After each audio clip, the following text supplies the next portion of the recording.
নমস্কার বন্ধুরা, সোমার ঘরকন্যা ব্লগ চ্যানেলের আর একটি নতুন ভিডিওতে তোমাদের স্বাগত জানিয়ে আজ আমি শেয়ার করছি গোলা রুটির রেসিপি, বা অনেকে এটা ছিলকা রুটি বলেও জানে। তো আমি জানি এটা সবাই খুব ভালোভাবে বানাতে পারো, সবাই জানো এটা বানাতে। তো আমি যেভাবে এটা বানাই সেটাই তোমাদের কাছে আজ তুলে ধরছি। তো আমি এখন বানাবো গোলা রুটি। তো আমি এখন বানাবো ছিলকা রুটি। তো ছিলকা রুটি বানানোর জন্য আমি নিয়ে নিচ্ছি এখানে লবণ আর চিনি, আর এখানে আছে আটা। তো সব থেকে আগে আমি আটাটা মাখবো। দিচ্ছি আটা,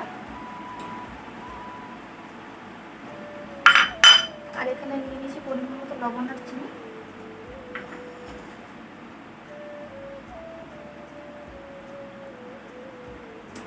একটু একটু জল দিয়ে আমি এটা মেখে নেব খুব সুন্দরভাবে। রুটি বানানো খুব সোজা, খুব সহজেই কিন্তু এটা হয়ে যায়।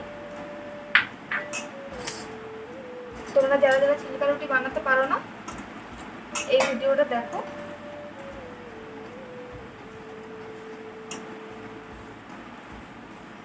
আর থেকে ছিলকা রুটি বানানো কোনো কঠিন মনে হবে না। এই আটাটা যত ভালোভাবে মাখা হবে তত ভালোভাবে কিন্তু ছিলকা রুটিটা হবে। আর এতে কিন্তু বেশি জল দিয়ে একদমই চলবে না।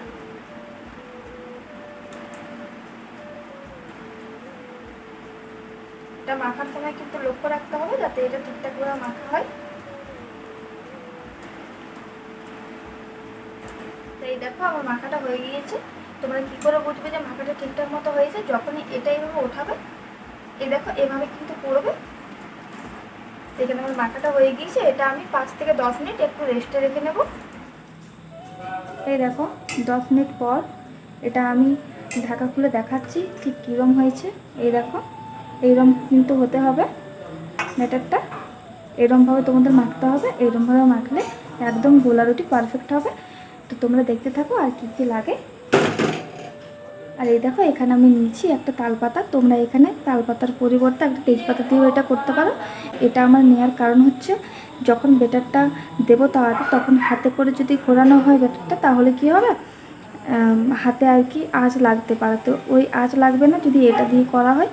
তোমাদের কাছে তালপাতা না থাকলে তেজপাতা নিয়েও কাজটা চালাতে পারো। আর আমি নিয়েছি একটুখানি তেল। তো এগুলো দিয়ে এখন করবো আমি।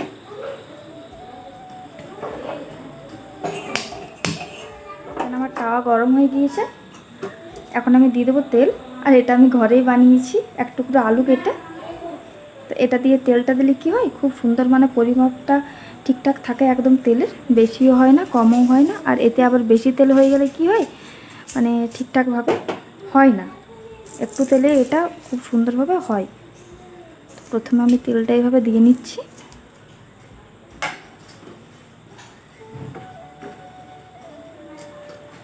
তারপর যেমন ব্যাটারটা দেওয়ার পর আমি হাতে করে খুব সুন্দরভাবে ঘুরিয়ে দেবো এটা। এই দেখো এইভাবে করলে খুব সুন্দর পাতলাও হয়, আর হাতে কোনো প্রকারের আঁচ লাগে না।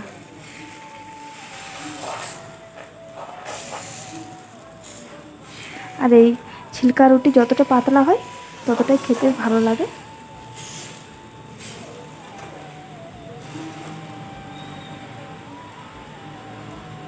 দেখো আমার এক পাশটা খুব সুন্দরভাবে ভাজা হয়ে গিয়েছে। এখন আমি এটা উল্টে নেব।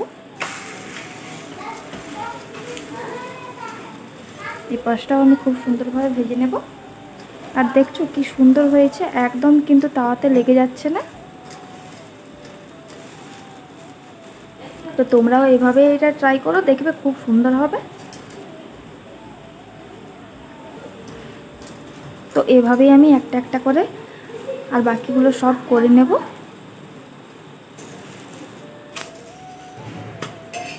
এই দেখো কত সুন্দর হয়েছে। তো এইভাবে আমি প্রত্যেকটা গোলা রুটি বানিয়ে নিয়েছি। এই দেখো এভাবে যদি তোমরাও গোলা রুটি বানাও তো খুব সুন্দর হবে। তোমরা যারা বানাতে পারো না তাদেরও খুব সুন্দর হবে। এই দেখো কত পাতলা পাতলা হয়েছে, দেখছো কত সুন্দর হয়েছে গোলা রুটিটা। তো তোমরাও এভাবে বানিও, দেখো কত সুন্দর হয়েছে। তোমরা বাড়িতে এভাবে বানিয়ে দেখো, খেতে খুবই সুন্দর হয়। আর আমার ভিডিও যদি তোমাদের ভালো লেগে থাকে তাহলে চ্যানেলটা সাবস্ক্রাইব করে আমার পাশে থেকো। দেখা হবে অন্য আরেকটা ভিডিওতে।